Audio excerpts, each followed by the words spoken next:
Star India TV ન્યૂઝમાં આપનું હાર્દિક સ્વાગત છે। હું છું હેમલતા ત્રિવેદી। આપ જોઈ રહ્યા છો સ્ટાર ઇન્ડિયા ટીવી ન્યૂઝ। સત્યની વાતે સત્યની સાથે।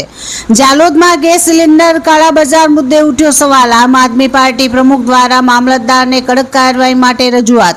જાલોદ તાલુકામાં ઘરેલું ગેસ સિલિન્ડરના કાળાબજારને લઈને ગંભીર પરિસ્થિતિ સર્જાતા આમ આદમી પાર્ટી તાલુકાના પ્રમુખ અનિલ ગરાસિયા દ્વારા મામલતદારને લેખિત રજૂઆત કરવામાં આવી હતી। રજૂઆતમાં તેમણે સ્પષ્ટ રીતે જણાવ્યું હતું કે ગેસ સિલિન્ડર જેવા આવશ્યક ચીજ વસ્તુઓના વિતરણમાં ગેરરીતિ થવી એ ગ્રાહકોના અધિકારોનો ભંગ છે અને આ મામલે તાત્કાલિક કાયદેસર પગલાં લેવા જોઈએ।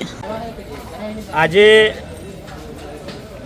જાલોદ ખાતે ઇન્ડિયન ગેસ એજન્સી દ્વારા ખરેખર જે ઓરિજિનલ ગ્રાહકો છે એમને ગેસના બોટલ મળતા નથી। આ સમસ્યાને લઈને તમામ જેટલા પણ અલગ અલગ વિસ્તારમાંથી આ જે ગેસના બોટલના જે ધારકો છે એમને સમસ્યાનો ભોગ બની રહ્યા છે। કેટલા સમય સુધી નોંધણી કરવા છતાં પણ બોટલ મળતા નથી અને આજે સમસ્યા એવી છે કે જે એજન્સી દ્વારા ખરેખર જે વિસ્તારની અંદર જવું જોઈએ અને ત્યાં એમને જે બોટલ આપવા જોઈએ બોટલો ત્યાં અપાતા નથી અને ખરેખર જે બોટલો જે આજે કાળાબજાર થઈ રહી છે એવી એમની જે કહેવું છે। ત્યારે હું મામલતદાર સાહેબને આજે રજૂઆત કરવામાં આવ્યો હતો કે ખરેખર આ જે સમસ્યા છે ને એમને બોટલો મળવી જોઈએ તાત્કાલિક ધોરણે।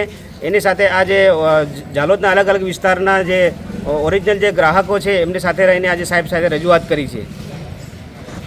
રજૂઆતમાં જણાવાયું હતું કે અમુક અસામાજિક તત્વો દ્વારા ઘરેલું ગેસ સિલિન્ડરનો કાળાબજાર કરવામાં આવી રહ્યું છે, જેના કારણે સાચા અને નોંધાયેલા ગ્રાહકોને સમયસર ગેસ મળતો નથી।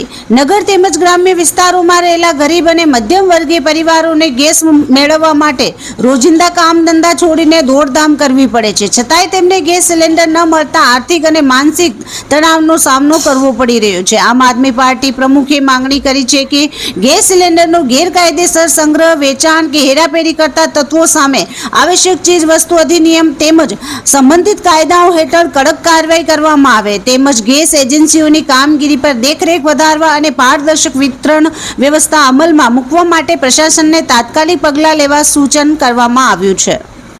ગુજરાત સરકાર દ્વારા જાહેર કરાયેલા પરિપત્ર મુજબ જે ગ્રાહકો પાસે પીએનજી કનેક્શન છે તેઓને ઘરેલું એલપીજી સિલિન્ડર ન આપવા અંગે સ્પષ્ટ માર્ગદર્શન આપવામાં આવ્યું છે, પરંતુ સ્થાનિક સ્તરે આ નિયમનો પૂરતો અમલ થતો ન હોવાના આક્ષેપ કરવામાં આવ્યા છે। આ પરિસ્થિતિમાં મામલતદાર દ્વારા આ પરિપત્રનો કડક અમલમાં કરાવવા માટે તાત્કાલિક સૂચનાઓ આપવાની માંગ કરવામાં આવી છે। ગેસ વિતરણ દરમિયાન ઊભી થતી ગેરવ્યવસ્થા અંગે પણ રજૂઆતમાં ઉલ્લેખ કરવામાં આવ્યો છે। હાલમાં ગેસ એજન્સી દ્વારા વિવિધ વિસ્તારોમાં રૂટ પ્રમાણે વિતરણ કરવામાં આવે છે, પરંતુ અન્ય વિસ્તારોના લોકો પણ ત્યાં ભેગા થતા ગડબડ સર્જાય છે, તેને ધ્યાનમાં રાખીને સૂચનો આપવામાં આવ્યા છે। જે વિસ્તારમાં ગેસ વિતરણ થાય ત્યાં માત્ર તે વિસ્તારના ગ્રાહકોને જ સિલિન્ડર આપવામાં આવે। ગેસ વિતરણ માટે સમયપત્રક જાહેર કરી પારદર્શિતા જાળવવામાં આવે। ગ્રાહકો માટે ટોકન અથવા ડિજિટલ સિસ્ટમ અમલમાં મૂકવામાં આવે। ગેરરીતિ કરનાર સામે તાત્કાલિક દંડાત્મક કાર્યવાહી કરવામાં આવે। અંતમાં અનિલ ગરાસિયાએ જણાવ્યું હતું કે ગેસ જેવી આવશ્યક સુવિધા દરેક હકદાર ગ્રાહક સુધી સમયસર અને યોગ્ય રીતે પહોંચે તે માટે પ્રશાસન સંવેદનશીલ બની કાર્ય કરે અને કાળાબજાર જેવી ગેરકાયદેસર પ્રવૃત્તિઓ પર સંપૂર્ણ લગામ લગાવે તેવી જનતા તરફથી પણ અપેક્ષા છે।